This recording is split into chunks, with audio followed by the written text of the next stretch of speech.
All rise. District Court of Appeal of the State of Florida and for the Second District is now in session. The Honorable Stephen T. Northcutt, Judge presiding. Those having business before this court, give attention, draw near, and you will be heard. May God save the United States of America, the State of Florida, and this honorable court. You may be seated. Good morning. Welcome to the Second District Court of Appeal. One or two of you have been here before. If you represent the appellant, remember that you're entitled to reserve some of your time for rebuttal. We usually like about 5 minutes. And if you tell me when you come to the podium or how much time you want, I'll try to give you a heads up when we get here. I'm going to retrieve my Apple pen. We'll start. Okay, first up, Johnson versus One Blood et al.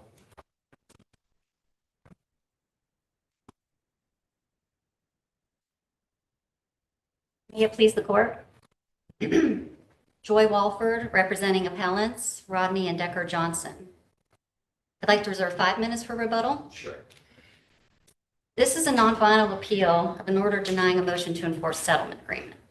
Standard of review is de novo. The underlying complaint is a little bit unusual in that it's an automobile negligence complaint based on 2 separate accidents occurring within 7 months of each other. Plaintiff sued both sets of defendants together, alleging that the injuries were not proportionable. Plaintiff made a pretrial demand of both parties, offering to resolve her bodily injury claims for, quote, the full combined bodily injury liability policy limits, conditioned on waiver of subrogation by her UM carrier and execution of affidavits, and the demand provided strict directions for how it could be accepted by tendering a check payable for the full combined bodily injury policy limits within 30 days. Ms. Walford, Yes. if this is considered a joint offer that must be accepted by both, is this an illusory contract offer? Yes, Your Honor. If it is considered a joint offer, that can be accepted only by both defendants. If it's illusory, you would not be able to grant your client relief because we can't enforce an illusory contract. Is that correct? If you were to conclude that the only reading of the agreement was that it was a joint offer, under general contract principles, when you have an illusory contract, then it wouldn't be enforceable. But again, we have the alternate argument here of the accord and satisfaction that would take it out of the consideration of the general contract principles and look to different considerations. How extensive, if at all, was any presentation made to the trial court about the possible illusory nature of this proposal?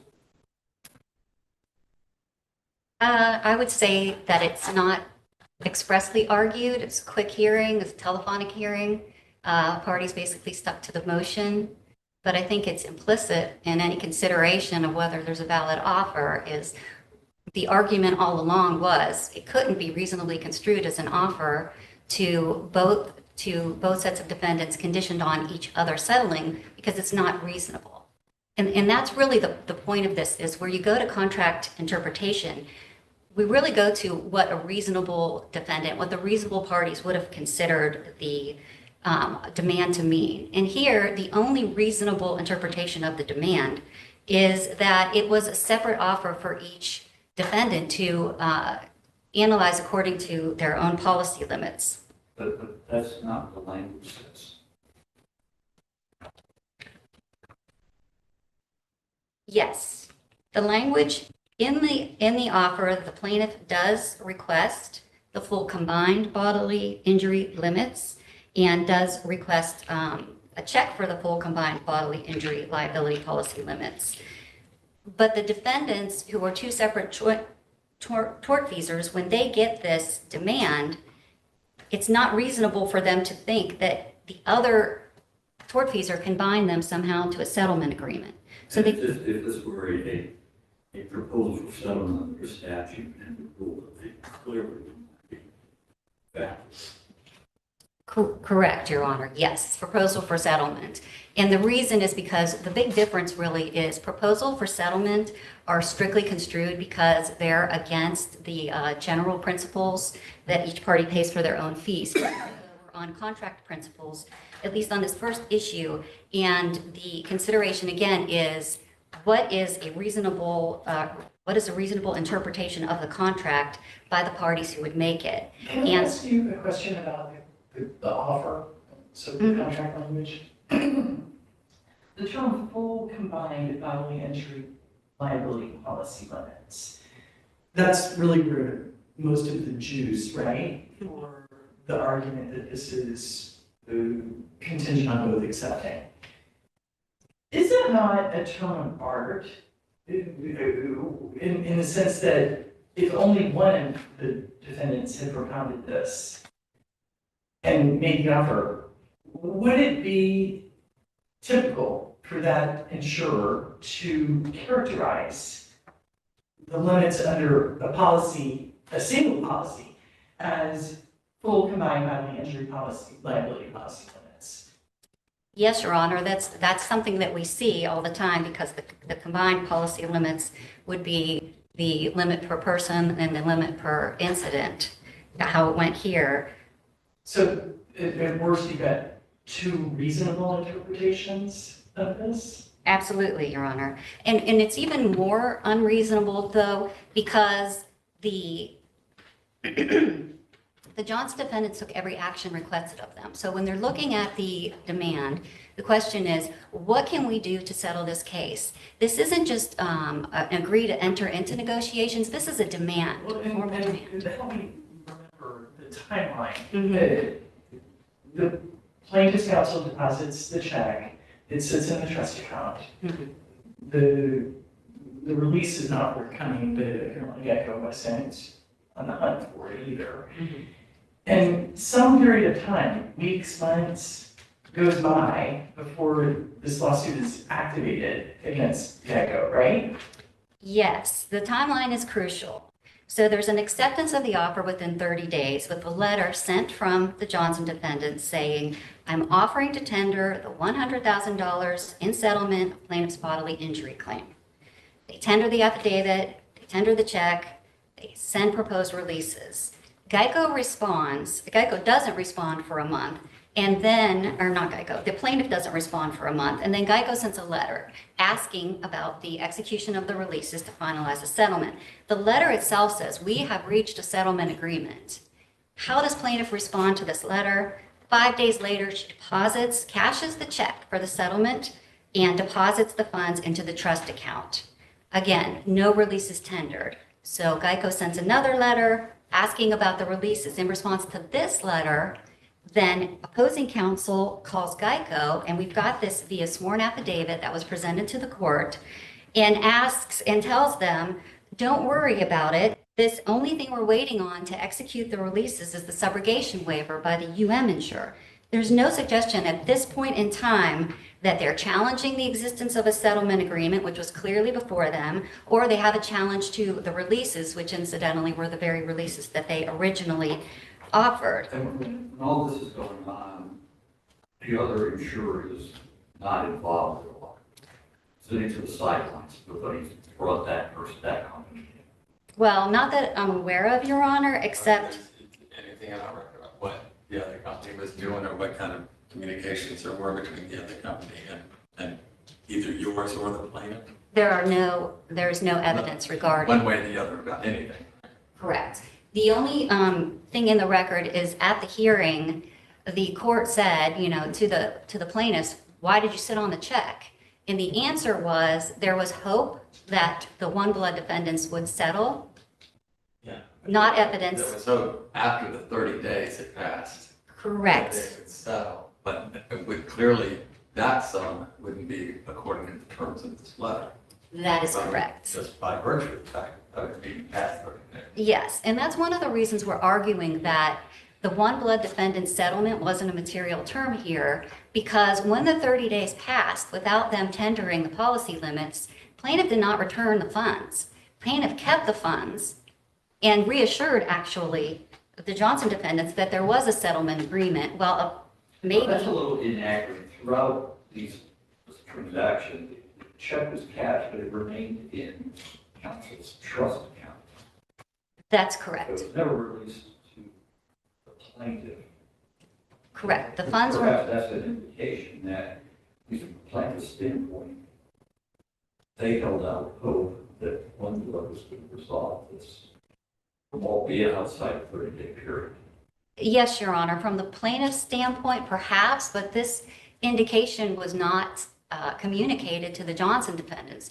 All the Johnson defendants know is they cash the check, and they don't know where the funds are or where the funds are going, and then months are going by. So after the plaintiff reaffirms the settlement agreement existence, Geico sends monthly letters requesting the releases. But the plaintiff doesn't respond. After 5 of these letters, plaintiff files a complaint against both sets of defendants. Again, Geico responds by sending a letter requesting execution of the releases and saying, hey, we reached a settlement agreement here.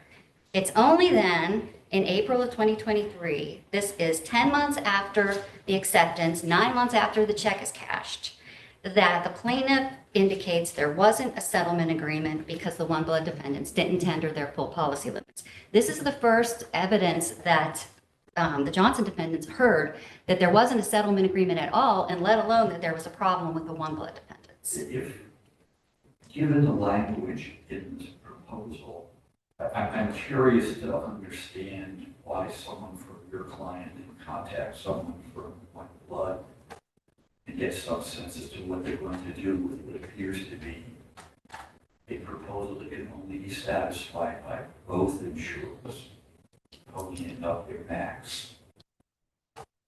There's no evidence in the record, Your Honor, about communications between the two defendants, and I would say here that the burden's really on the plaintiff to make those communications. The plaintiff is making settlement offers, and to each party separately. When the Johnson defendants and the One Blood defendants get this offer, they see it's a demand, they see it's 30 days, they see it requires tendering, they're thinking they're entering into a settlement agreement by sending a check. You don't send a check. You don't even send a check for people to hold while the settlement negotiations are pending. In this case, they didn't even hold it. They cashed the check. It's highly unusual. And in this case, they kept the funds. They kept the funds for 2 years. They kept the funds even after they repudiated the agreement, for a year after they repudiated the agreement, and only gave them back when the trial court ordered them to do so when it denied the motion to enforce settlement agreement.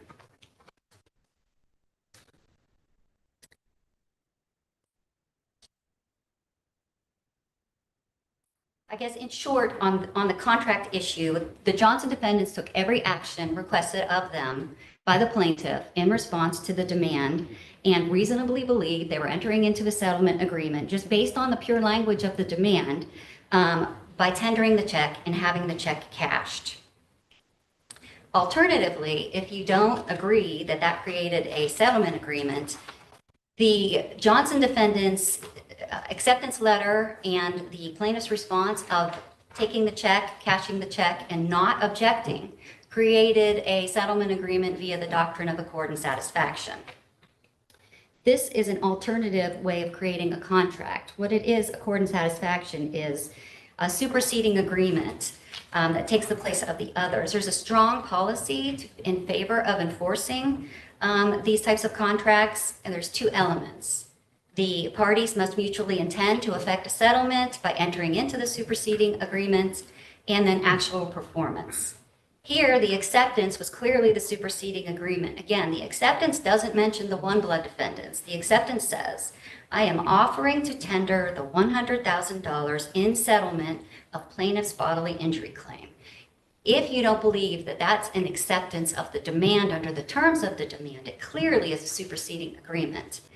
In response, plaintiff performs the terms of that superseding agreement by cashing the settlement check without objection, reaffirming the settlement, and keeping the funds until they were ordered to give them back. These facts are analogous to the Valadares case in 3rd District, that's 73 SO3D 310. There, it was an insured, they had a claim for property damage to their home that was denied. They filed a complaint with the state. The state sued the insurer. The state and the insurer entered into a consent order, and the insurer paid the insurers pursuant to the consent order. Then the insured filed suit seeking additional damages. The third district reversed summary judgment in favor of the insureds, finding that the claim settled when the insureds accepted the check, quote, without reserving any rights to other claims for damages.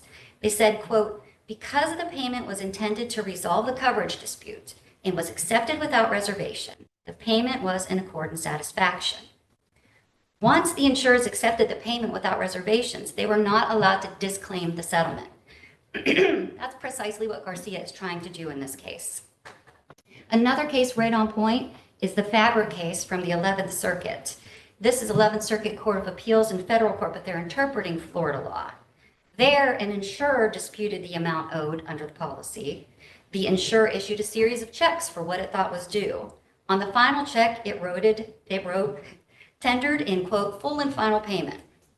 The insured cashed the check, but sought additional benefits. Then the 11th Circuit reversed summary judgment for the insured and said, summary judgment should be entered in favor of the insurer based on accord and satisfaction. Court held that, quote, where a party cashes a check but protests that additional payment is necessary to fully satisfy the alleged debt, accord and satisfaction operates to bar that party's claim for further payment. Ms. Balky, you're at your 15-minute mark. Thank you, Your Honor. In conclusion, I'll conclude here by sending the acceptance and the affidavits and the settlement check as requested by the demand and complying with every term asked of them. The Johnson defendants created a binding settlement agreement under contract principles interpreted under an objective standard. While the demand contained other conditions, those conditions were not within the Johnson defendants' ability to comply. Alternatively, when the Johnson defendants sent the acceptance and the plaintiffs took the check, cashed the check without objection, they created a settlement agreement via accord and satisfaction. As the third district said, quote, it would be unjust to allow a party to accept a check as an accord and satisfaction and then later permit that party to sue under the same rights and obligations that the accord and satisfaction was intended to release. Johnson defendants respectfully request that this court reverse the order denying the motion to enforce the settlement agreement and direct the trial court to enter an order enforcing the agreement. Right, 4 minutes left.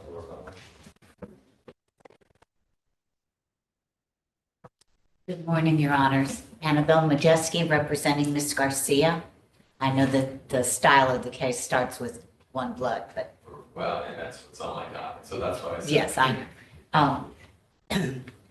I would first like to point out that Judge LaRose is perfectly right that this offer is a nullity because it's one where both defendants have to agree and it doesn't differentiate between the two. Well, if this goes the full 9 yards to trial and you prevail, I'm guessing your client's going to want to get attorney's fees for Ms. Walford's client.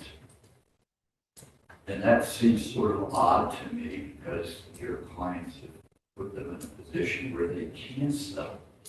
I'm wondering if they can, because that would be entitled, wouldn't it usually be under a proposal of settlement, the statute, and then Rule 1.442? I'm just supposing. And I think this is just. In that regard, you know, the cases that we've been cited, unless I'm misremembering, about this being a nullity really are under the rubric of the offer of settlement statute. It would make sense that under that statute, you would say, okay, it's a nullity, and you wouldn't look for alternative ways or alternative theories for there to be an agreement or an enforceable, liability of the agreement because it's an attorney's fee. But outside of the attorney's fee context, is it inappropriate to say, okay, well, maybe there's an accord and satisfaction here or some other theory under the facts of the case versus compliance with an attorney's fee provision. Yes, and of course, that's the third argument that the Johnsons are making is Right, that, so it doesn't really become like a nullity in the sense that, they're back to square one. no, and also because even though it would have been, wouldn't have been it would have been non-conforming, let's say, and not enforceable the way it was, but if both of the sets of defendants had then tendered the policy limits, I don't see where someone was going to say, oh, you met the terms of our demand, but it's still unenforceable. At that point, everybody would want to enforce it. So that would be an acceptance. In your position, if at some point during the 2 years that passed, the other party had said, oh, well, okay, we're in. And Ms. Walford's clients had said, well, wait a minute, that wasn't the deal. We want our money back, we're out.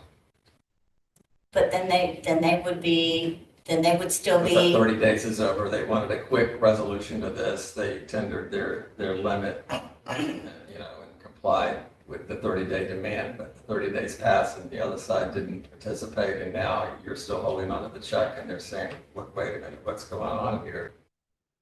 We want our money back, we went out. okay, I suppose that they could do that, but I don't, I mean, it didn't. if they happen. so quickly tendered the check because they wanted to escape having to go to trial and Of all, course. why at 2 the years end? go by. Wait, the demand was made before the suit was filed. So Correct. it couldn't be a proposal for settlement of the statute, because you gotta wait 90 days to do that. Right, So the only thing this could be construed as, regardless of how you interpret the words in the offer, is effectively a common law proposal to settle, right? A Yes, demand for settlement. just a This is regular- This is not within the rubric, as Judge Norcutt called it, the proposal for settlement statute or offer of judgment, 768, 1442, all that. It's just, hey, this is what I want, right? And the term full combined bodily injury liability policy limits, under your lights means both insurers, yes. right? And the other thing too is that please be advised that this offer to settle may be accepted by tendering checks, not a check, but checks for the full combined bodily injury policy limits. Well, when you do that, I So, and I know it's semantics, but it still means, it's not by tendering a check, that means that it's, I think it makes it clear that it's for both parties to tender the full policy limits. So then after 30 days, you either send the check back, or we fall back on some alternative theory like a court of satisfaction, based on the conduct of your client. I think the thing too is, I think there was continuous, I don't know for sure to tell this court exactly what the plaintiff's attorney was doing as far as pursuing any answer at all from Liberty Mutual. But we know that the check is cashed. Yes, and it's put in And 2 years go by without. in an escrow. And I don't know if they kept hoping that maybe the closer it got, once they filed the demand, the complaint, that the closer it got to actually going to trial, maybe, I can't tell you that. I'm just assuming that that's what happened, is they kept expecting that something, Well, when the complaint was filed, after how long? several, at close to maybe 6 or 7 months, something like that, because I know Geico, there was at least 6 or 7, every month Geico was sending them a letter saying, we still haven't received the release. Where's the release? So When it the was, suit gets filed, they file a motion to dismiss it. Is discovery done? I don't know. I didn't see that. No. Perhaps Ms. Wilkinson can answer that one. Part of the reason I wanted to clarify with you the inapplicability of the proposal for settlement offer of judgment rubric is we agree that this effectively is a common law proposal. And unlike the context of the proposals for settlement under the statute, we have a pretty strong public policy of trying to enforce settlements, of upholding those types of agreements. So we get down to it, and your whole case is we've got a couple of random plurals in this, and ultimately your client cashed the check and settled. And so help me around the policy considerations in this context, not the offer of judgment context. Well, in this context, I would say, then we go back to the contract law. There was an offer. Was there an acceptance? And then in this case, of course, as the Johnsons complain, is, well, it's not fair because we couldn't, there can't be acceptance. If you're saying that there's no acceptance, we're saying, the plaintiffs say, the acceptance had to be by both parties. And only one party could not accept because it wasn't an offer that was delineated to each one. The offer was to both. So you're down to, if we're looking at this from the perspective of the common law review, or the satisfaction, we're looking at the alternative arguments, you're down to, well, I'm looking at the text of this, and one view of the text of this is it can be reasonably interpreted two ways. And why should we interpret it consistent with our policy of trying to enforce settlement, given that your client did cash the check, didn't make an objection, and held on to it, for quite some time, and filed, it's effectively repudiated and filed a suit against Geico's insured. But as Your Honor points out, if there's two reasonable interpretations of the language, doesn't that make it ambiguous and unenforceable? Ambiguous and unenforceable aren't the same thing. Okay, well, it makes it ambiguous and therefore, On the record, for this 2-year period, there's nothing to suggest that the Johnsons did not do what they were called upon to do. And all we know is we have the check, it's cash is set there, they're waiting for the releases. 2 years go by, and then there's this lawsuit. For the first time we hear, oops, we wanted $1,100,000. Come on. well, because from the beginning, the plaintiff expected to get the policy limits from both, which is 100,000 and $1 million. But would a reasonable person say, okay, the 30 days goes by, send back my money? Well, then that was up to Geico to say, either send me the release or return the check. And they did. Well, weren't they lulled by your clients in thinking that all is well? Well, I don't think that either party was, the Johnsons assumed that there was an offer, and the plaintiff assumed that there wasn't, so nobody kind of said anything definitive to the other side. Well, I take it back. The Geico did assume that there was a settlement, and so they just wanted the release. And eventually, when they did, even though they didn't get the release after all that time, they still didn't ask for their money back. They said, it was 30 days. It doesn't look like Liberty Mutual is going to come through. We settled our side. If you're not going to accept that, then give us our money back. Nobody from Geico asked for the money back. All they were asking for was send us the release, and of course, If they have an accord and satisfaction, they wouldn't ask for the money back. right. But the fact that the release was never sent, and then we have That was exclusively within your client's control, and you had the money. right. But also, just because the check was deposited in an escrow account, that's just. Did Geico know that? I don't know if they knew that or not. They knew the check was cash. They knew the check was cash, but then, I don't know that they knew that the funds had not been dispersed. They were just, the check was cash, but it was just sitting there. The funds weren't going anywhere. Well, they weren't in Geico's bank account anymore. No. No. Geico presumably did know that. Yes, they must have.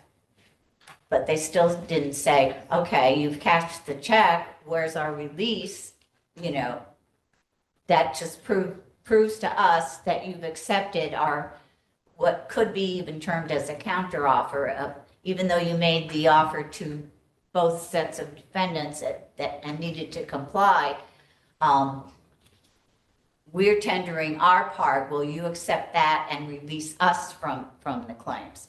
And I think that's what they were doing, and the plaintiff never released them, never signed the release, and then actually the money was never dispersed, and it was still sitting there when the court denied the motion to enforce settlement and then ordered the plaintiff to return any funds. They were immediately returned because they were sitting there waiting for something to happen. So I don't know if that can be considered to be, you know, accepting the money as, you know, as an acceptance of the funds to settle the claim. I think it was just a question Or of by conduct and satisfaction. Because, okay, you have the check, are you going to just put it in a drawer and let it sit there? Or are you going to go ahead and cash it so that it's in a safer place? I don't know these days whether there's a time limit on the check, but I think at the end of 30 days, I will agree that both sides should have been a little bit more firm, shall we say, or clearer as to what was happening between the two. And Your client could have sent the check back. yes, It didn't have to go into the drawer, they could just send it back and said, this isn't what we wanted, we want $1 million, not 100. yes, and I think at that time they figured, since it was up to the plaintiff, if the 30 days had passed, but the funds had still come in, they could, you know, would say, oh, we'll accept it and we'll, you know, we'll consider our demand to have been met. Before you finish, and Ms. Walford may want to address this too when she comes up for rebuttal. We're here under a very narrow jurisdictional basis, right? Which is the right to immediate possession of property, which, and the arguments are over whether this is an enforceable, and that depends on whether this is an enforceable settlement agreement. Because that's, I know there was some stuff that went on in this case before, and I'm not sure I would have resolved that the way it happened. So if we say affirm and say, okay, we affirm the order saying there was no enforceable settlement agreement and the money has to go back to the insurer, doesn't that leave the accord of satisfaction affirmative defense still standing for purposes of the rest of the litigation? I mean, the issue's not dead, is it? No, that is, I don't think that we can say there wasn't a court of satisfaction at this point. because I'm not too sure that was, other than it being as an affirmative defense, yes, that would stand. Defense. Yeah, because if there was a settlement agreement, then the Johnsons are out and it doesn't matter what they had as an I affirmative agree, but defense. we're not here on that portion, that aspect of the Rule 9.130 jurisdiction. No. No, there would still be, they could still argue that, you know, we tendered the check, they accepted the check, you know, that was satisfaction. But I will point out that the cases relied on by the appellant as to accord and satisfaction were cases where the insurance company gave checks directly to the insureds for the amounts of their claims. And that's not what happened here. Here, Geico gave the check to the attorney. You know, Ms. Garcia never got any funds, nor did she ever accept any funds. As was the circumstances in the two cases cited to you by. So that's what I would say, that yes, if there is no settlement, then they can continue on and they would still have accord and satisfaction as an affirmative defense. And then we would be doing the same thing here. The fact that she didn't return the release when they requested it, and the fact just cashing the check and putting it in the attorney's trust fund, does that mean it was an acceptance? Taking the payment and not raising an objection for 2 years. Correct. And, but to make clear, Your Honor, Geico did have, their money was returned. Under the court order. Yes, the court said return the funds, and it was, they're immediately available, and it was returned. I think that I don't have anything else to clarify for Your Honors. Any more questions? Good. Okay, well, I thank you. Thank you for your time.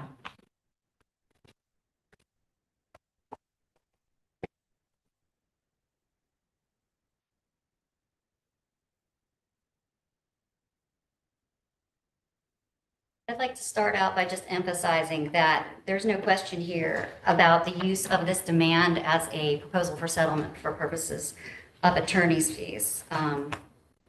There's no way that the plaintiff complied with the terms of section 76879, and again, no suit had been filed.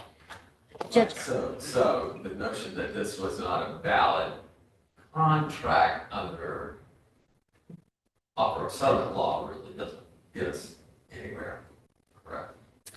correct, but I'm just emphasizing for purposes of, fees at a later date. For the jurisdictional question, I think you're judging by the way this went down, right?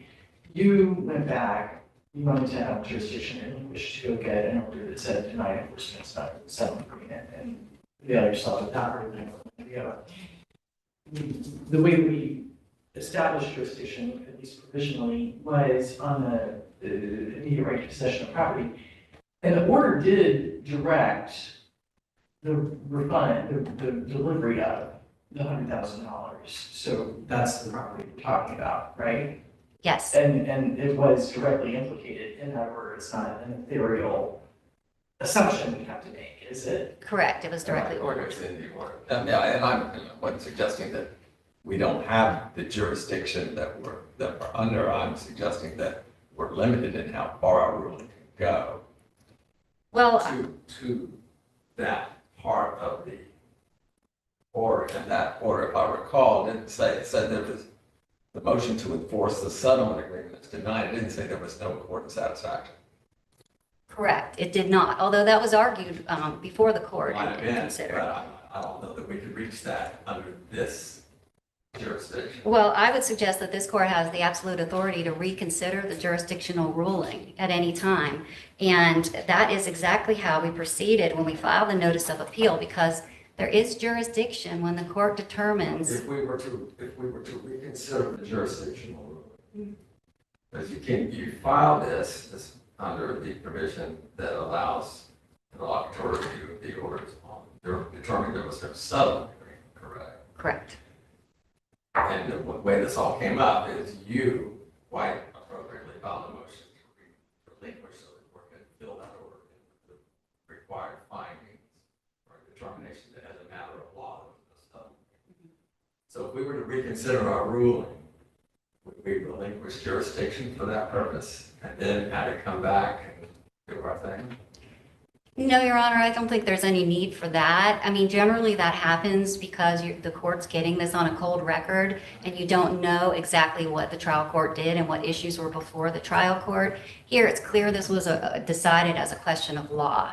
There were no factual disputes. We can look at the record and say it was decided and we don't need those findings in the order itself. Yes, Your Honor. And the reason we requested relinquishment of jurisdiction is really an abundance of caution. I want to be sure you have jurisdiction, right, if you don't. Okay, Also, the question of whether the accord and satisfaction defense remains, it would remain if this court was absolutely set on, That affirmative defense is still outstanding if the case were to go forward. yes, Your Honor, and so that it could be defended on that basis. I mean, Johnson defendant suggests that the jurisdictional basis that this court should consider, though, is the ruling on a settlement agreement. Also, there's a lot of talk about what the plaintiff did with the money and what the plaintiff intended to do with the money. I just wanted to emphasize this, the whole concept of the meeting of the minds. It's an objective standard for a reason, because we're not looking to what the parties said, because especially when this plaintiff's motivations are unarticulated. Not only unarticulated, but there's record evidence that they reassured the Johnson defendants that otherwise, besides the subrogation waiver, they were having a settlement. Also, this is a case where it's not as if the plaintiff didn't have any knowledge that the Johnson defendants thought they had settled. There are 8 letters requesting return of the releases. So We're right at the end of your time, but I did want to ask this one question, Mr. Doctor. What happened in regard to the subrogation waiver? there's no record evidence, Your One way or Honor. the other. Right, correct. And so, if we were to find that there was a settlement, we need to know that was one of the conditions of the settlement offer. We need to know whether that subrogation waiver came. Well, I would say no, because that was not argued as a basis below. I'm looking at the settlement offer, and that was one of the conditions. So, was it possible? So your client ponies up $100,000 within the 30 days, or both of the insurers pony up. So you get $1.1 million within the 30 days, and then the subrogation waiver doesn't happen. Deals off, correct, under that letter. If you interpret the letter in that manner, yes, but our argument is it's not a reasonable interpretation, because how could the plaintiff's insurer have the ability to settle on behalf of the Johnson defendants? All I'm saying is that's what the offer said, and it had those 2 conditions. Okay, and if you did read it that way, then I would argue that the accord and satisfaction defense remains, and that would carry the day and require reversal. All right. Any more questions? Respectfully request reversal. Thank you. Thank you very much.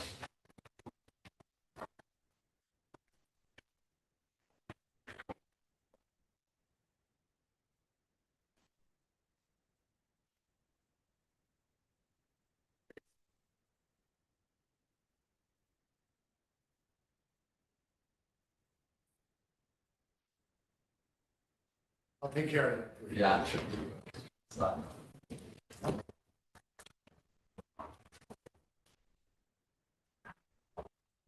hate when that happens.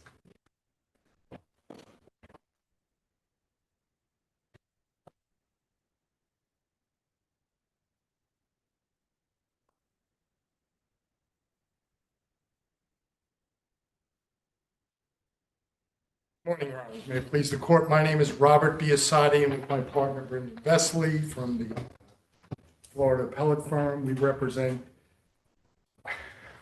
Palatini Vasilakos. Okay. Vasilakos, with an S. Can we call her the borrower? I'm sorry? Can we call her the borrower? Yes. Actually, no. You can call it the appellant. Yeah, there you go. Here's the problem with that, Judge. Let's talk about what we can agree on. Bank of New York filed a complaint. They, to supposedly foreclose on a mortgage. They attached 2 valid notes under 673, signed notes, each for $400,000, totaling $800,000. They filed 2 mortgages. Said in the statement in their complaint that it was a copy that was separately filed. Not true. You could just look at it. I don't think I used the words res ipsa loquitur in the brief, but the 2 notes are obviously different. The 2 mortgages are obviously different. So let's talk about what the statutes say, what the law says from this court, and the fact that this becomes, I guess, a case of first impression. We've looked at every case in Florida. In fact, we looked at every case in the country, and nobody has ever filed two valid, enforceable, promissory notes under the UCC, under Florida. So if, I agree with you, there's nothing out there that reflects this having transpired and being considered in a public context, but when the bank disavowed any intention to proceed on the second set of a mortgage, and did that multiple times, including at trial, nobody argued this, but didn't the trial court at the end of the day effectively conform the pleadings to the evidence on this? And the follow-on to that is the bank surrendered both notes as it was, they had both of them. We had two original notes. And and in conjunction with the disavowal, I think, of the intention to proceed on the second note, doesn't that just eliminate any future proceedings on this note and mortgage relative to this property? The question was, we made a $400,000 loan, we have two sets of paper that more or less reflect that understanding. This is the one we're proceeding on. We don't know why we have the other one, but we're giving you the note so that we'll shut it down once we get through with this foreclosure. All right, you got Long 6 questions in there. Let me answer all of them. Number one, nobody offered to cancel the second note. That goes back to Bank of New York. Second of all, these two notes were both signed in blank by two different people who were previous plaintiffs in a foreclosure case. When you say signed in blank, you mean endorsement? Endorsement, yeah, there were. Signed, not the signature of the borrower. The borrower testified very clearly, whether the judge agreed with it or not. In 2002 or 3, when she took this thing, she only signed one note and one mortgage. And yet Bank of New York submitted 2 notes and 2 mortgages that both supposedly have her signature on it. And to be honest, when this first came to her in 2010, she said one of these is fraud. It's just not right. Now, I understand that the judge found on fraud. That wasn't our counterclaim for fraud, because that should be done in a separate trial. But the fact of the matter is, you said that they repeatedly said this. That's not true, Judge. Look at the record. I have looked at the record, and I saw that they did on multiple occasions. 3 times they say in their answer brief, in a response that was denied to a motion for having nothing to do with the case. But they filed on the day before trial 2 notes under a certification by the attorney that these are the notes, and they attached 2 notes. As a matter of fact, when they went to trial, and I encourage you to read page 60 to about page 65 of the transcript, when they said we didn't object to this, that's the whole point of this case. They filed 2 notes, and probably not in the record, but my client has the money to pay this $400,000 mortgage on a house that's worth in the multi-millions of dollars. She didn't like being defrauded by being shown 2 notes. Let me ask you this. And so if both notes had been surrendered, canceled, would your client have suffered any prejudice or any harm as a result of it? A couple of things on that. One, they were not surrendered. They were not. As far as I can see, would the only prejudice be that there is that one note out there that is theoretically still enforceable? Yeah, look at UCC 67311. Let's come back. One note was surrendered because there was a foreclosure on that note, correct? On the mortgage. The 2 notes were filed by Bank of New York to the clerk of the court. Okay. Yes, that's true. What happened to them in this case? It certainly doesn't say in the record. I assume one got surrendered to satisfy the mortgage. Right. The other We one don't know what gets happened. returned to the person that filed Is there a it. record that it got returned? What? Where in the record do we see that the note was returned? It wasn't canceled, I can say that. But I mean, the rule is when you file something and it's not done, it goes back to the person who filed it. But it seems to me. Is that right? I mean, is that not right or no? I don't know. You know, it's been a long time. I don't know. It seems to me, and this may be too simplistic, and we're getting outside of UCC and all of this. A plaintiff can allege alternative theories, relief, and then choose one. So you've got a plaintiff here who has 2 notes and 2 mortgages on the same property. And they can allege them both and choose one. But- Judge, just to be clear, they didn't allege that. They alleged 1 note and 1 mortgage and attached 2 notes and 2 mortgages. And we cite the case, which I think comes out of this court. The attachments over trump what's said in the complaint. Okay, but you acknowledge that you don't know which one, perhaps, but one of those notes and one of those mortgages are not fraudulent and could probably form the basis of the mortgage proposal. Would have been nice of them to say that at some point before the middle of the trial, not in the middle of the trial. I'm trying to find out where your harm and your prejudice was from this. And it seems to me. Because all when- the harm is there's a note out there that is still enforceable. Correct. And it was not returned. And I think the judge made a wrong ruling saying, well, you know, are you finished with your evidence? Yes. Are you finished with your evidence? Yes. Well, I don't want to move on fraud because they're only trying to collect on 1. Ah, but they owned 2. And we went to trial agreeing to certain exhibits that would come in.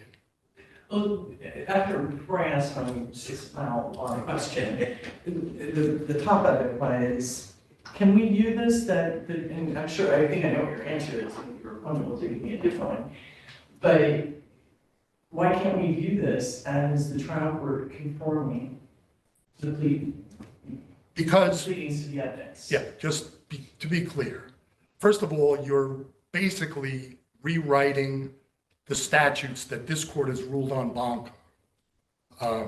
2 cases, Sorrell versus US Bank. It's the note at issue. That comes right from 702. This is all about the note. And at some point when they file a complaint and they say attached as Exhibit A is the note, and you attach 2 Exhibit A's. When they filed this complaint in 2021. When we get to trial in 2023, the actual day before the trial, they filed 2 notes with the court and came to court and said, page 60, I believe, in the transcript, they're saying, well, we're going to elect 1 note. And they didn't say which note it was. They just said, we're going to elect a note. How is somebody supposed to, there's a due process problem here, because how do you defend against that? And the problem they have here, this is not a person who's trying to get a free house.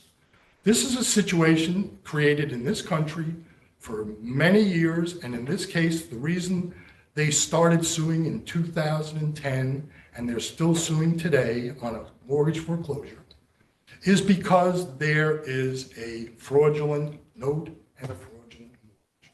No question about it. The judge found differently, I agree. Technically, we had a counterclaim for fraud, and that can't be done at the mortgage foreclosure case. Should have been done in another trial. But I'm just wondering what this court is going to tell other people, that it's okay to file as many notes as you want, and as an attorney. There's no reported decisions here or anywhere else. It would seem to suggest this isn't a regularly occurring event, right? But you know what? It does mean something to my client. It means that she signed a note for 400,000 and there's 2 notes for 800,000. And it's attached to the complaint. Now, is this, oh, well, that's the way it goes, the bank should get their money? Really, no. I mean, that's the whole point of this. Remind me, we have 2 separate notes, the principal amount for each is what? 400,000 each. Same property. Two mortgages. two notes. The notes on the same property. The same property. Two notes for $400,000. The notes don't say anything about Mortgages for the same property. mortgages are for the same property, but they're two different mortgages done by two different notaries. And actually, they use the evidence from one notary to support their foreclosure on a different mortgage done by a different notary. You know, they're crossing their evidence. I think I put this in my brief. I think it's Exhibit 31 or, 33 and 41, compliance agreement, occupancy agreement. Those are all notified. If the second note has not been surrendered and it's floating out there in commerce, and there's another assignment, what's the defense of your client? Yeah, it's very simple. Can she defend by saying, I paid it or I paid this? Well, the very fact that she has to go to court is unbelievably wrong. In other words, we don't even know, and the judge wouldn't even let her testify as to which one she signed and which one she wouldn't. That was 20 years ago. I'm not going to let you testify. But he did let the person from Nationwide, who's the servicer, testify. This is what we do. We board in the things, and if things look wrong, this is what we do. And when the note came in, he looked at the attorney and says, now, which note am I testifying on? Oh, note number 2? Okay. Yes, we did get note number 2. So attached to the Bailey letter, they had both notes. The entire trial, up until the day of trial, there were two $800,000 notes. The bad Is it part, 2 800 or 2 two 400, 400 plus 400 equals 800. So two, one note for 400, one note for 400. Correct. Two 800. Attached to the complaint, $800,000. The attachments over trump what they say in the complaint. And the 3 times that they say in their answer brief did not make it clear which note they were going on. In fact, when they got to trial, they didn't even say which note they were going on until they got the servicer to say, oh yeah, well, note, we're going to take, let's see, note 2 and mortgage 1. And by the way, note 2 has different terms, different percentages, different amounts. This is not in the record, but note 1 starts at 2.25% over LIBOR, you know, the thing that calculates your percent. The second mortgage is 3% over LIBOR. And it's not in the record, and I shouldn't say it, but that made a difference. It did make a difference in this case. They said at trial it didn't. It did, but it's not in the record. I shouldn't go there, so I won't. But the fact that there are 2 different notes, that's important. The case should have been dismissed. Should have been dismissed from day 1. Because if they assigned 1 note, and how do they know which is her signature on this note? She saw this note in 2003 and saw the mortgage in 2003 and never saw them again, ever. Mr. Biasotti, you didn't mention whether you wanted. I said, But you're down to 5 minutes, so do what you want. I'll go, let me just finish my sentence and I'll go. And Brandon told me don't forget to say 5 minutes. It's circle. I don't hold it against you. It's right here on my thing, 5 minutes. Anyway, I think it's, to me, the evil party in this case are banks. Look at the transfer of these 2 notes. There is no question that they're valid, enforceable notes under 673. There's no question. Basically, Facially, they are, yeah. one of them is not valid. Judge, he doesn't like when you use this term, but if I dropped a $20 bill and walked out of the court and you said, oh, a $20 bill. That's what this $400,000 note is. It's a note signed in blank by Citibank. That's the one that did not come into evidence. And when I say didn't come into evidence, all of this is in evidence.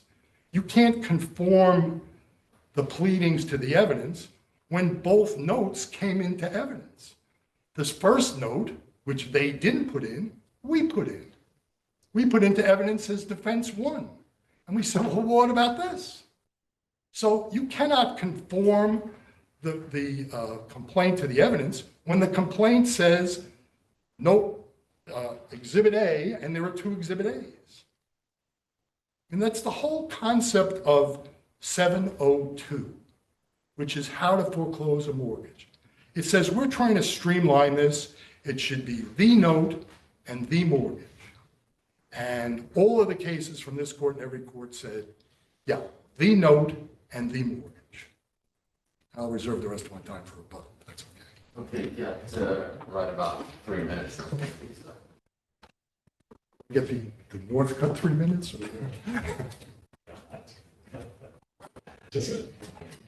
I remember Judge Blue. Judge Blue is sitting there with me next to him. And it's, okay, you got 3 minutes, and they're not in Northcutt 3 minutes. I think I was there.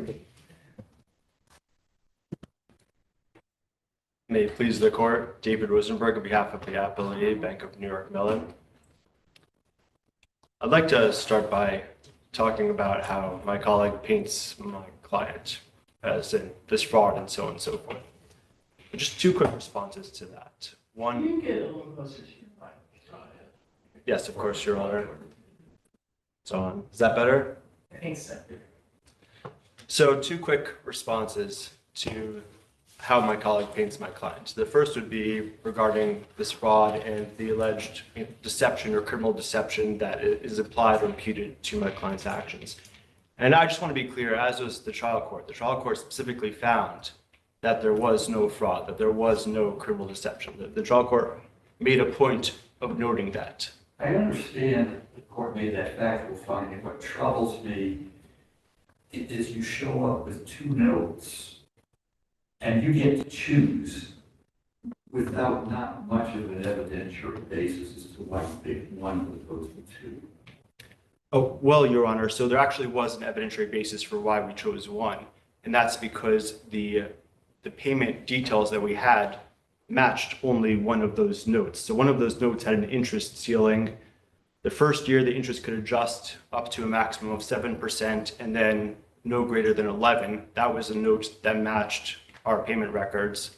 And then the second note had a different interest ceiling. It was, I think, 5.25% max within the first year, and then it could go up to a maximum of 10% over the life of the loan. And so they had different terms, and that our witness confirmed that the payment history, the details that we had, matched only one of those notes. So that's how we were able to determine it. Now, just going back to also this fraud thing and showing up with. I'm sorry? You had done that before you filed the suit. Yes, Your Honor. So, and in hindsight, I certainly wish that we had played it differently, but we were actually trying to avoid exactly what transpired here, right? Which is where you say we disclose only one note. Well, they served no discovery in this case. So it would have never come up during the course of this proceeding that we had two notes. You still have the other note floating around. Under But you 702. may still have the other note floating around as far as we know, or do you know? So the second note was submitted into evidence according to the transcript. That is on page, page 195 of the transcript where the note is admitted. Is that the original note that gets submitted? It doesn't say original, but that was my understanding based on how the transcript read, is that it was admitted. They didn't talk about it being a copy, so.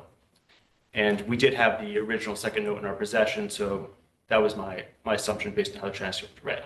But, the effort was, or the intent was there to disclose the existence of these two notes. We opened our collateral file, and yes, we found two notes in there, which was unexpected for us as well. And so the trial court noted that it did introduce additional confusion to the case, and I certainly wish that we had pled it differently, that we had attached only the operative note and disclosed the non-operative note through some other mechanism. These days you have initial disclosures where you can disclose other evidence. But that was what my client had been trying to do here, is they were trying to be upfront about the fact that they did have two notes in their collateral file unexpectedly. And again, had we not disclosed it, it would have never come up because the defendant didn't serve any discovery in this case. No request for production, no interrogatories. So, I understand he tries to paint to paint my client in a certain perspective, but in my mind, this played out a different way. And the way it played out was my client was trying to be upfront about what it had in its possession, is trying to disclose this issue, and it led to all this litigation. But had my client not disclosed that, then perhaps the defendant would have never known that there was a second. Even if I were to admire your client for being upfront and presenting 1 or 2 notes, it seems to me that your client got to choose, and I'm not clear about the amount of input that the borrower had. So, yes, Your Honor. And I think that goes back to the point that my colleague was raising about, he mentioned it briefly, due process, right? And a couple of responses to that. So first, the initial brief, and I'll address it on the merits also, but I just want to point out the initial brief never mentioned due process with respect to how this played out. The only time they talk about due process was on page 37 of the initial brief, where my colleague talks about the exclusion of the expert witness. But other than that, the initial brief didn't raise anything about due process. In the reply brief, for the first time, my colleague begins talking about due process. So I'd say that's not properly before this court. But just addressing the merits of that, I think it's very clear from the way the trial played out that everybody understood that we were only proceeding on 1 note. And to Your Honor's point, okay, which note was it? My colleague got up here to the stand and said, yes, 1 note is valid and 1 note is not. And we didn't know which one was which. That's not what the defendant argued in trial. The defendant argued that she didn't sign either note. And that is on page 185 to 186 of the transcript. Counsel for the defendant says, quote, the defendant didn't sign either of them. And the defendant's position was actually, in the transcript, between 185 and 189 is when this occurs, that there's a third mysterious note floating out there, because the defendant was adamant that she did not sign an adjustable rate note, and both of those notes are adjustable rate. So her position actually was that it really didn't matter which note we went under, because both notes were fraudulent. Now, also getting back to how that trial played out and whether everyone was in notice of whether we were proceeding only 1 note or 2 notes, it's very clear from this that they knew, the defendant knew that we were proceeding only on 1. So that starts on, my colleague said it begins about an hour into trial, but what's omitted there is that first there's a motion to continue the trial that was heard, there's a motion to strike the expert witness, and then when you get into opening arguments, which is around page 34 of the transcript, we say that we're only proceeding on 1 note, and the trial court asks, okay, so defendant, will you be introducing the second note as part of your case to prove fraud and so on? And the defendant says yes. And everything is hunky-dory, right? And we proceed from there. And everybody was everybody understood that we would be presenting 1 note and they would be presenting the other. So, to the extent that he says, that my colleague says that, well, I didn't know what note they were presenting, they intended to present the other notes. And they intend to present it to prove their defense of fraud. Now, and we get to page 60, where we finally introduce the note. But when they do that, they cannot prove the note they're admitting is fraud. Well, so when we get to page 60, Your Honor, of the transcript, we do introduce it and we say that this is a note under which we're proceeding. That's what the witness says. He says, to answer your question, Counselor, yes, this is a note that we're proceeding with today, and it's submitted into evidence. And there's no objection to that. There's no cry of due process or, oh, we didn't know that that was the note that you intended to submit. There's nothing. There's silence. And then eventually there's an objection. It has to do with voir dire, but it's not totally developed in the record. And it wasn't a certainly legally cognizable objection regarding the state of the pleadings or due process or something like that. And again, this is on page 60 of the transcript, lines 9 to 10, when we say that this is a note that we're proceeding on, we admit it. And then also, the defendant herself or her counsel acknowledges that we only had to prove the right to enforce 1 note. And on this on page 191 of the transcript, I thought this was a great exchange between the defendant's counsel and the trial court, because I think the trial court realized exactly what this court is getting at and what my colleague is arguing, which is, okay, well, what are really the issues here as crystallized by the pleadings? So he asks what the issues are before him, and the defendant's counsel says, quote, I would suggest the note, singular, is the enforceable instrument, and they, my client, do need to prove that the note they are proceeding on, they have the right to enforce. And that was the whole standing. First it started out, you don't have standing to enforce either note, and this culminates, and I have standing to enforce this note because blank enforcement, right? Correct, Your Honor. He's trying to figure out, well, what is the meaning of the second note? Are you saying, the defendant's trial court talking, are you saying that you signed one but not the other, and the defendant says, no, I didn't sign either of them, and the trial court's trying to understand exactly what their position is here. And so after the defendant's counsel says that, the trial court wants to clear it up again, just to be sure, and the trial court asks, I just heard from defense counsel what the plaintiff must do is establish their right to enforce a promissory note, singular, that the plaintiff is proceeding on. And defense counsel responds, yes, Your Honor. That's page 191. So certainly, whether it's conforming the pleadings to the evidence or trying by consent or inviting the ruling, everybody was on the same page as what's going on here, that we were alleging that we were attempting to collect on only one note. There were two notes out there. We disclosed it, and what the defense counsel did, and again, this goes back to my position, I think that my reading of the way this played out is I think that the defendant was happy to let this ambiguity go unresolved until trial, because what it did is it supported or they attempted to have it support their defense of fraud. And during closing arguments, the defense counsel said, even page 215 of the transcript, the primary issue here is related to the fraud. And so what I see is a defendant who could have moved for a more definite statement if they weren't sure, but they didn't, who could have served a single interrogatory saying, there are two notes attached to the complaint, which one is it? They didn't do that. Could have served a request to produce, could have deposed my client, didn't do any of that, and was happy to let this issue go unresolved until trial and now appeal in order to leverage it to argue their defense of fraud. And they played that card at trial and were unsuccessful. Do you agree with Mr. Biasotti that we don't know what happened to the other note, whether it's been canceled, otherwise taken out of circulation? So as I was saying to Judge LeBrite, Your Honor, so my reading of the transcript is that, this is on page 195 of the transcript, the second note is admitted.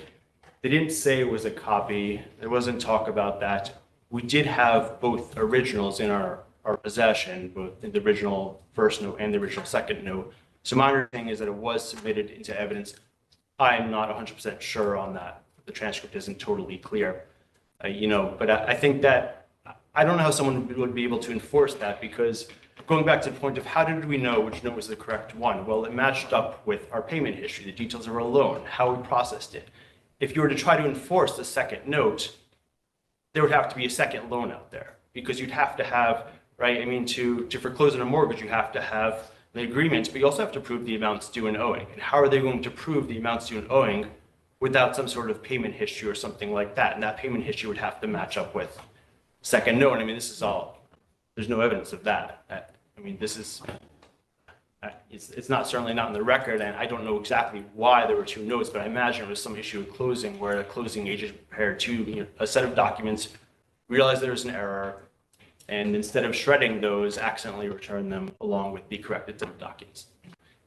But again, the trial court was very clear that there was no fraud, there was no criminal deception, nothing like that.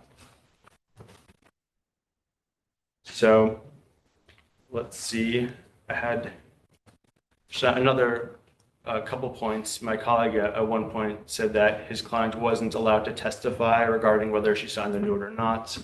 The transcript reflects otherwise. His client was allowed to testify. She testified that she didn't sign either of the notes, that she would not have signed an adjustable rate note. Again, both notes admitted during trial were adjustable rate. And when the trial court queried her counsel, the defendant's counsel, whether her testimony was, and this was during a sidebar, whether her testimony was that she didn't sign either of them, the response was, yeah, that's right. There's a third note out there. If this court has no further questions, I know there are other issues, but they didn't come up during my colleagues. So if this court has no further questions, we would ask that this court affirm. Thank you.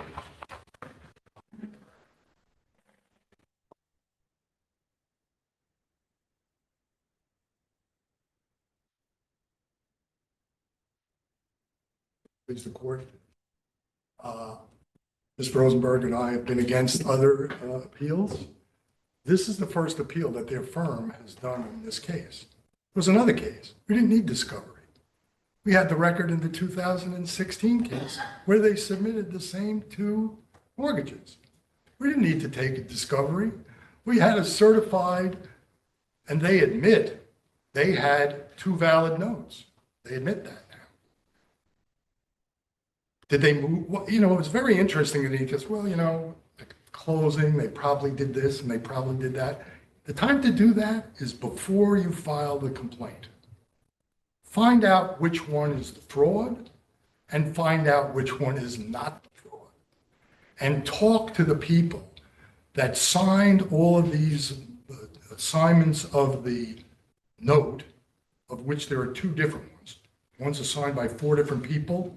Last one, Citibank. One is done by Aurora Bank, which is moved and moved and moved to other people. So there are 2 notes signed in blank. Now I understand it just seems wrong.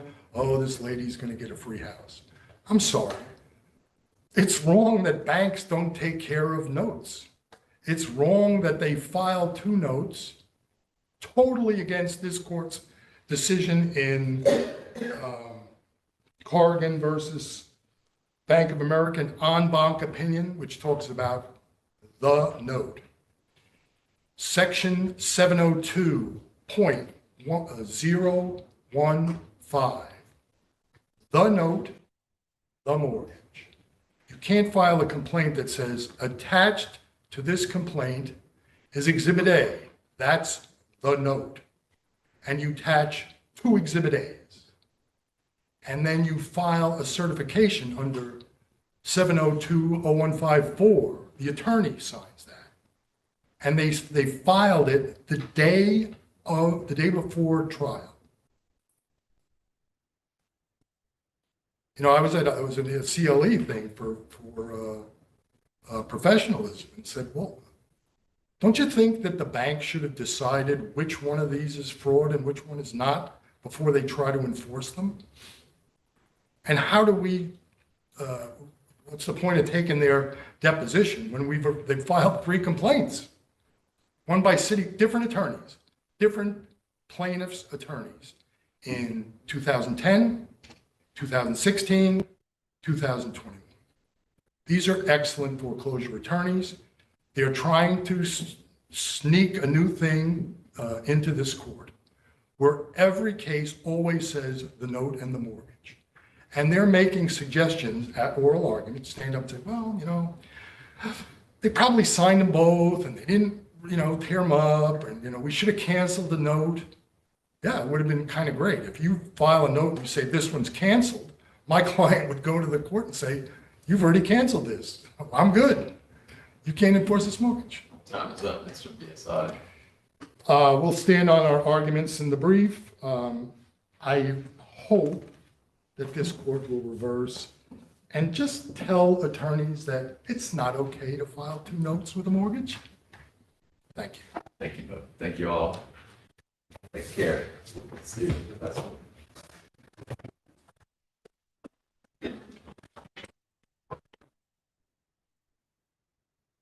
This is Dolly versus Briscoe.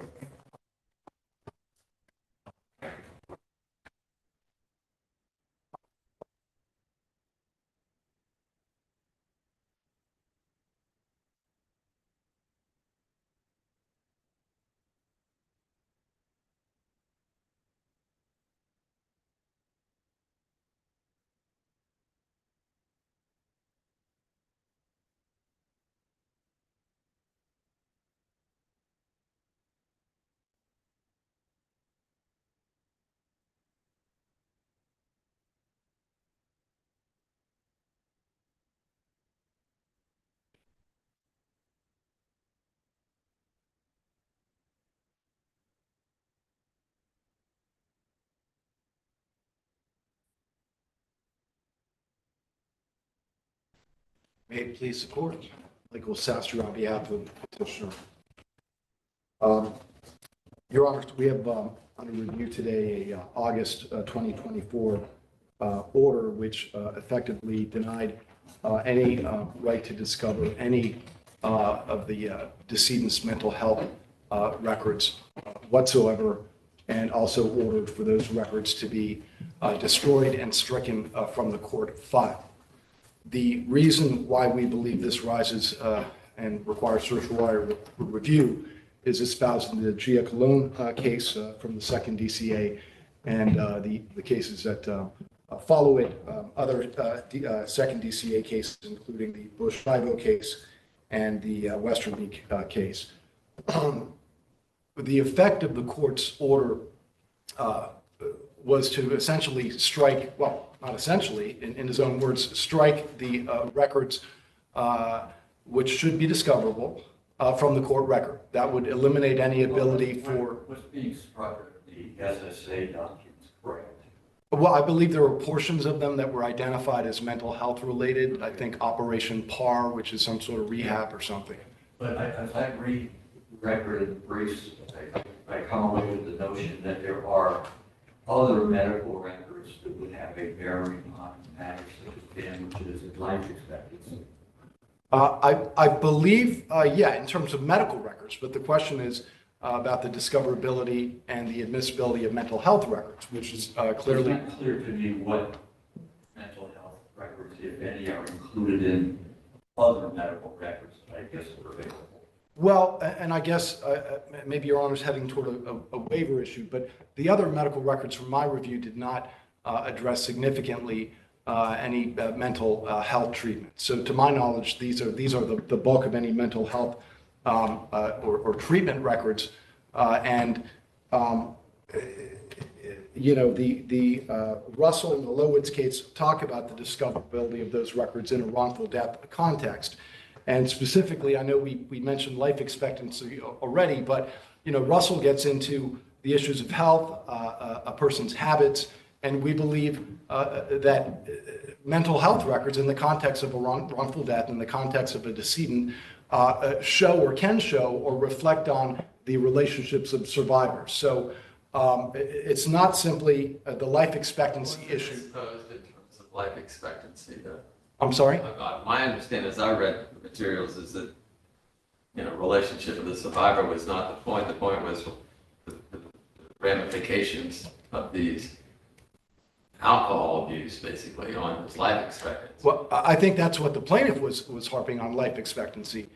We argue it in the sense, and when we talk about Russell, we talk about life expectancy, health, and the person's habits. But to Your Honor's question, how would it affect life expectancy? Well, I think drug addiction or a depression or any manner of... My understanding on this record was you had the Social Security Administration record that included the Operation PAR materials, which isn't mental health, it's substance abuse, substance dependency.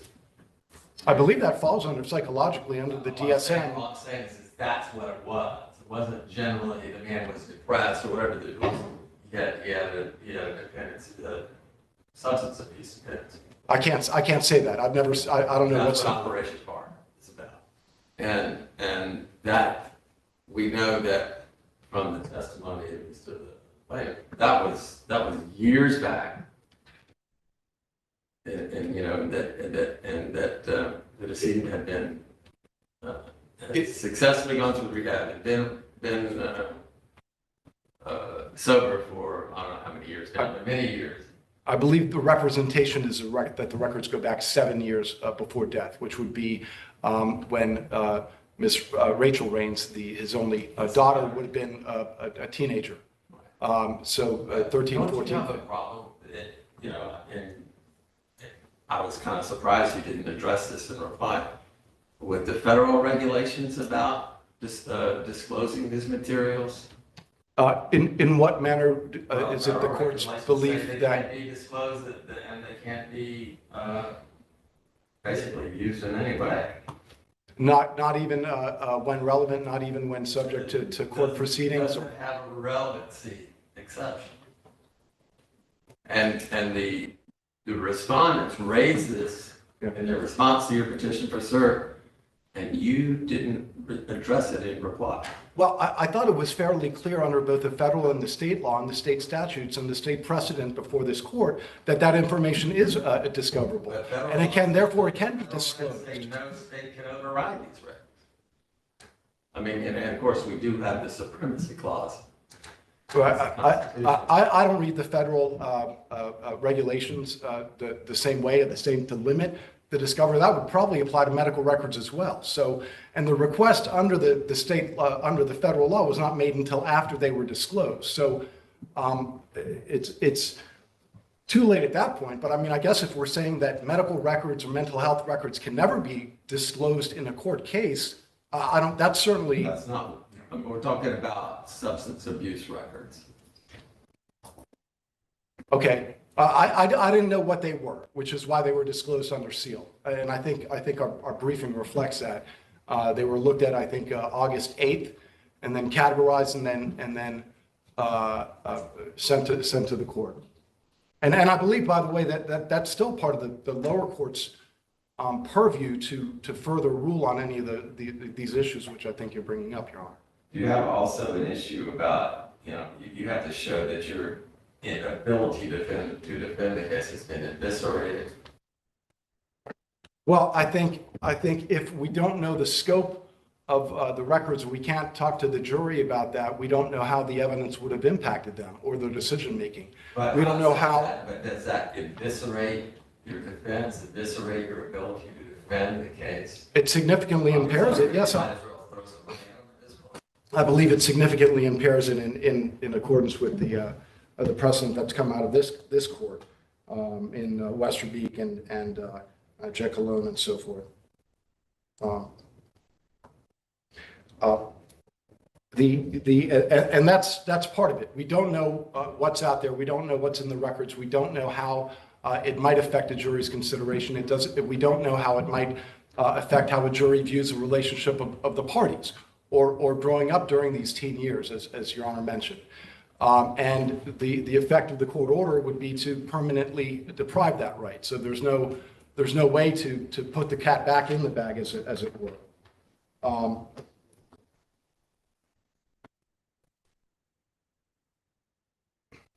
The other thing I wanted to mention is we're talking about the discoverability of this information. We're not talking about the admissibility of it. The court would be the one that would do an in-camera inspection of the records in accordance with the case law.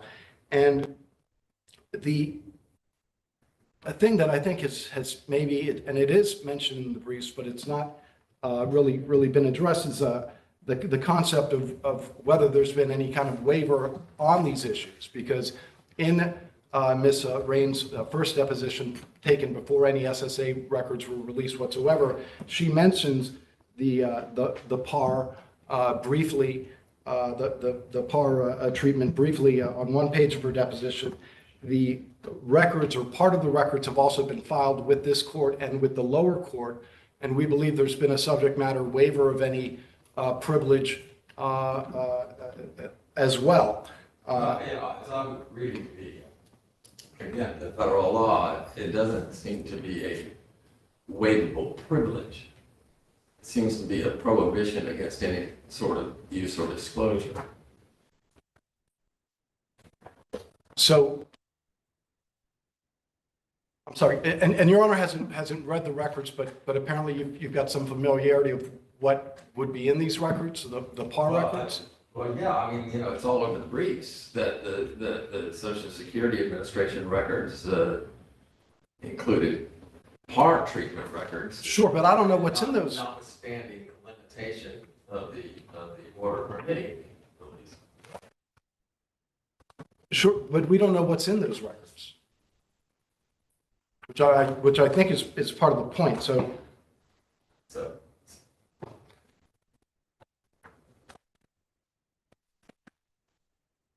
We also, the issue of any federal law violation or any of those issues is before the lower court. I don't know that it wasn't raised.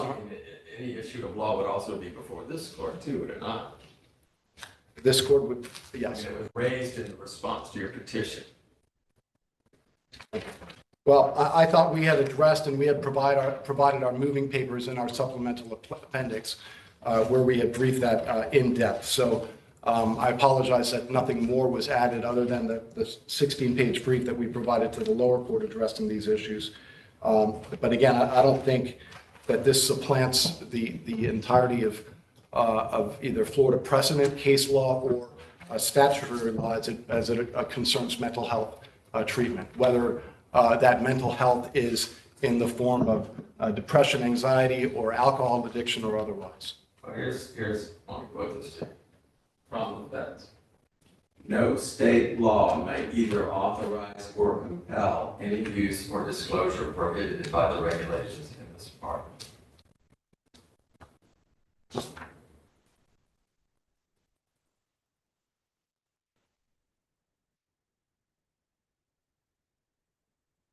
All of which is to say, I suppose, that we are charged here not with determining what the trial court erred, trying to determine what the trial court violated the essential requirements of law. And it's hard for me, frankly, to apply the federal regulations to say that the court violated the essential requirements of law. The essential requirements of law suggest otherwise. Well, I guess your ruling would be overturning the Russell case then, from the 5th District, which found that alcohol treatment records are discoverable and are relevant in wrongful death cases. And the feds don't say you can't discover alcohol treatment records. They say you can't discover treatment records from facilities that are funded by the feds and the records are maintained by the feds, and that's what happened here. Oh, but I had no idea that PAR was funded by the feds, or that. I mean, I think this is beyond what our knowledge was, or. The record is maintained. You didn't get the record, didn't come from PAR. The record came from the Social Security Administration, which are records maintained by the feds. Right? This came up because the Social Security Administration sent you records that it wasn't supposed to, that included the PAR treatment records. Okay, so but at the core of this are the mental health records discoverable? Are the PAR treatment records, if they had not been included in the Social Security Administration records, would they not still be? Did you go to PAR and seek these records? I'm sorry? Did you go to PAR and seek these records? No, the court's order was pretty definitive in terms of mental health discovery. That's why that's where we believe there's a deviation, departure from the essential requirements of law. And when you look at the Russell case and the Loads case and so forth.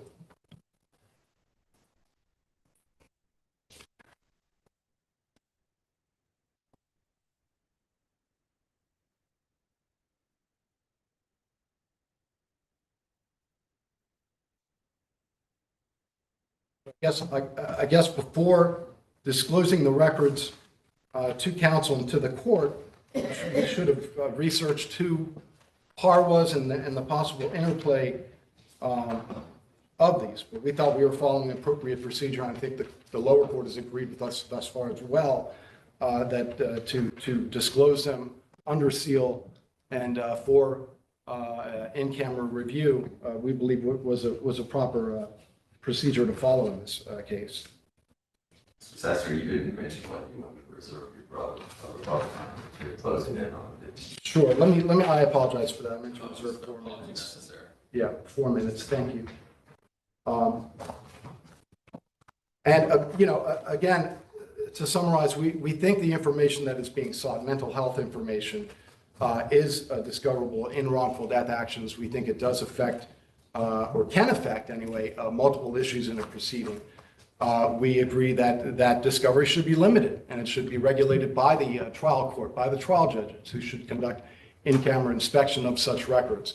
I believe the order in this case, I know we've been talking about the details of the SSA disclosure to us and the PAR records and how they're to be categorized and whatnot. But at the heart of that order is an absolute denial of any discovery related to mental health records. And that's what we believe the issue is before this court on certiorari review. And I will render the remainder of my time and rest on the briefs. I have 4 minutes in reserve. Good. Thank you all.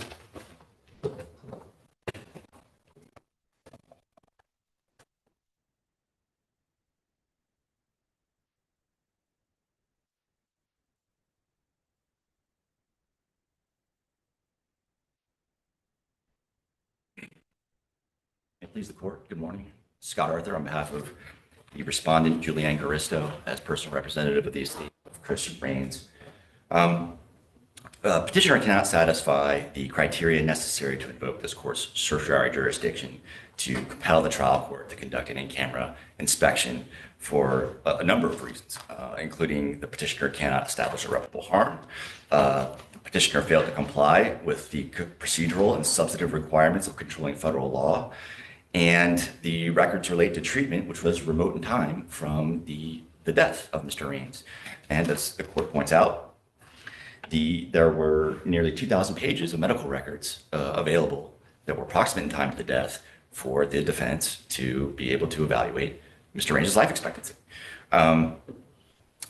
The burden to show irreparable harm from a trial court's denial of discovery is actually similar to the burden necessary to show good cause to get past the federal presumption against disclosure of these privileged records. Under both standards, there must be a showing that the information of such critical importance to a claim or defense that the defense is essentially incapable of supporting it without the information. And the second element is that the burden is a showing that other ways of obtaining the information are not available or would not be effective.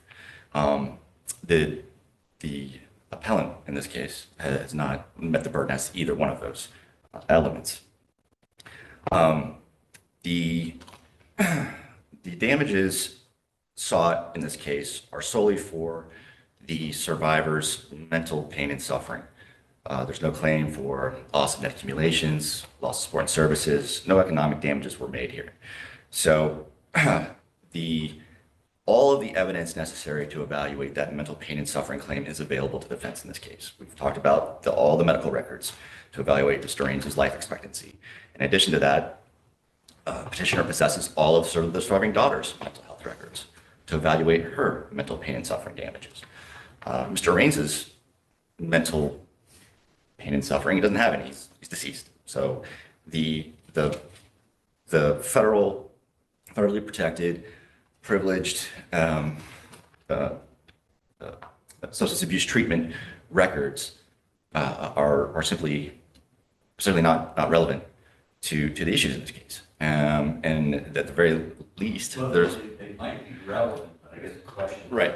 is their absence basically eviscerate the case. they're not necessary. They're not necessary in light of the expansive other information that's available that is that would support the issues in this case. Again, life expectancy and the survivor's mental pain and suffering.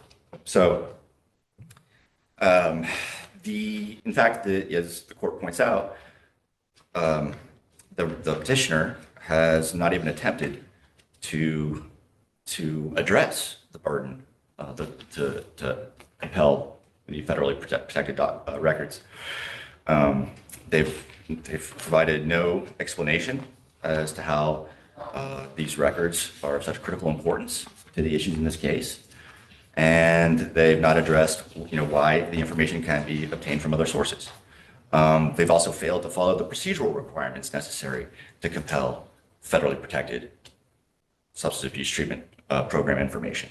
That includes submitting a petition that uses a fictitious name, that gives advance notice to the patient, which in this case would be the personal representative.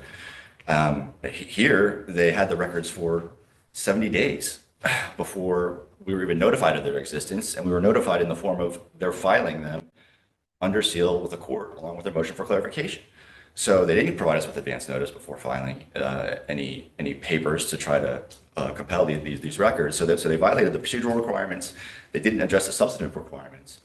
Well, in this situation, if I understood the scenario correctly, these were documents they were trying to hold on to that were mistakenly given to them by the Social Security. Correct. They're outside the temporal limit of the authorization to the Social Security Administration. And it was a general authorization that was submitted, and these records, these sensitive records, can only be disclosed if there's a specific authorization saying, I authorize the Social Security Administration to disclose PAR records that encompass this treatment. That wasn't there. That wasn't there, not even close.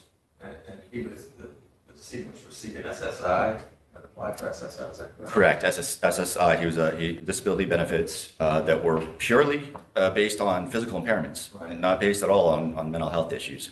So it was a big surprise that the Social Security Administration even had these records, let alone that they produced them under the circumstances of a very finite authorization. So it clearly exceeded the scope of the authorization and violated federal law. It's very clear as to what is necessary in order to produce these kinds of records. And the records themselves, the PAR records, each page of the records is stamped with a warning that redisclosure prohibited, cites to the federal regulatory scheme, and states that a general authorization isn't sufficient to disclose the information. So even without going to research the federal rules, it's pretty clear on its face what these records are, that they should have been produced and they shouldn't have been maintained, frankly, by petitioner's counsel for the lengthy period without advising us of their existence. And,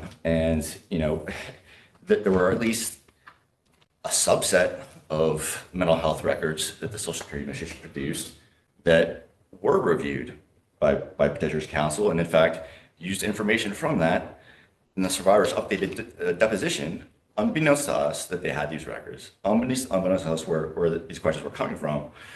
And so, under these circumstances, it's difficult for me to believe that there's now a lack of understanding as to what these records contained. I mean, it's clear. It's clear what these records were. It's clear that the petitioner had no right to possess them at any time.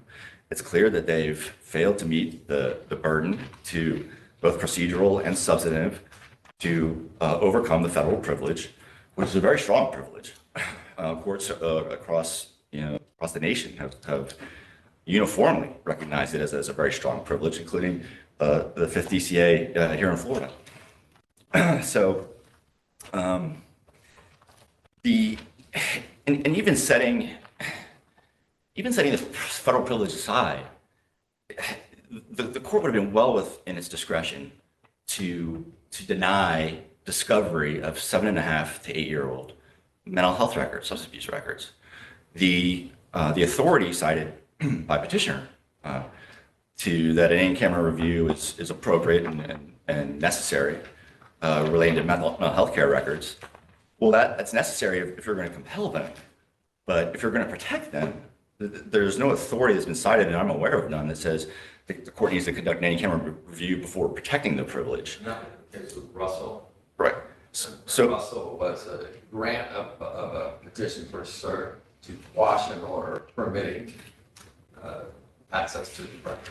correct, exactly. Russell was, the Shands Hospital was, the Zarkar was. In fact, all those cases say that the court should also impose reasonable temporal restrictions on the discovery of mental health records, including the Zarzar case. The court here had imposed a temporal restriction. I think, that said 5 years. You go back 5 years on the records. well, right. This stuff was beyond 5 years, so there's actually no need for the court to do an in-camera inspection of materials that were beyond the 5-year limitation. Exactly. The effect of the most recent order was cutting off discovery for records that were over 7 years old. That's a reasonable temporal restriction, especially when the only argument made as to the potential relevance was as to his life expectancy at the time of his death in 2018. These records from 2010, 2011. So, so for all those reasons, it's our position that this appeal, has no teeth, has no merit. We did file a motion for 57-105 attorney's fees for having to respond to it, and we hope the court will consider that and also deny the petition with prejudice. If there's any other questions, I'm happy to resolve them. Otherwise, I can see the remainder of my time. Thank you. Thank you.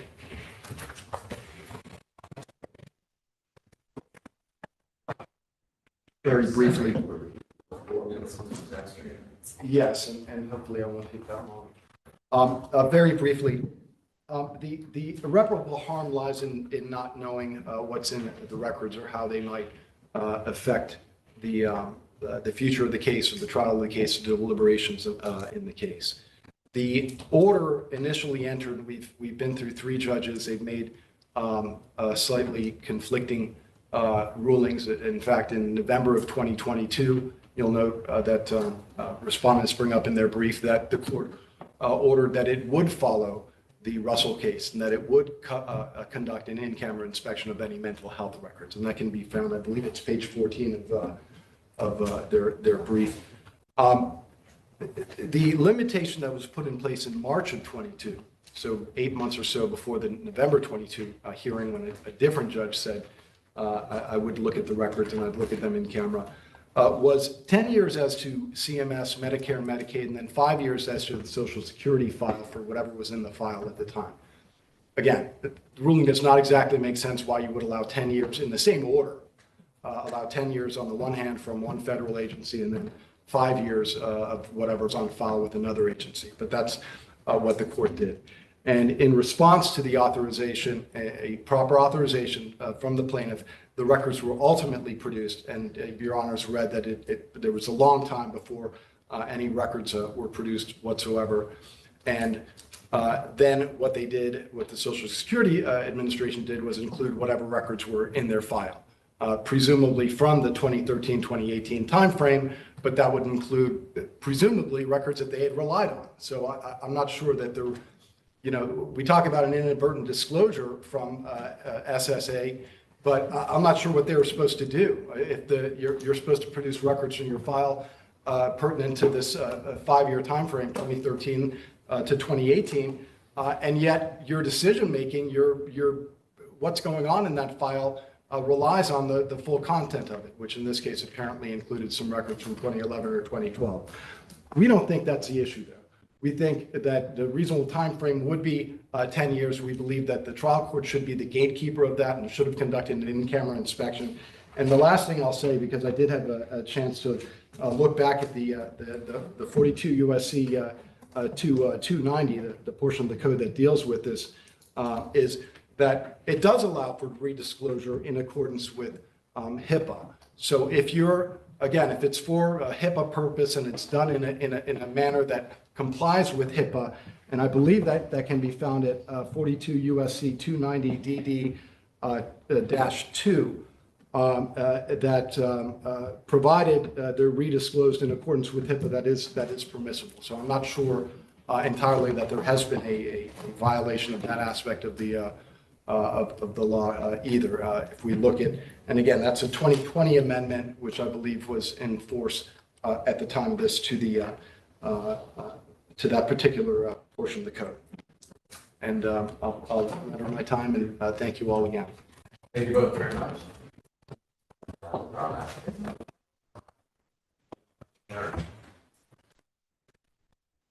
All rise.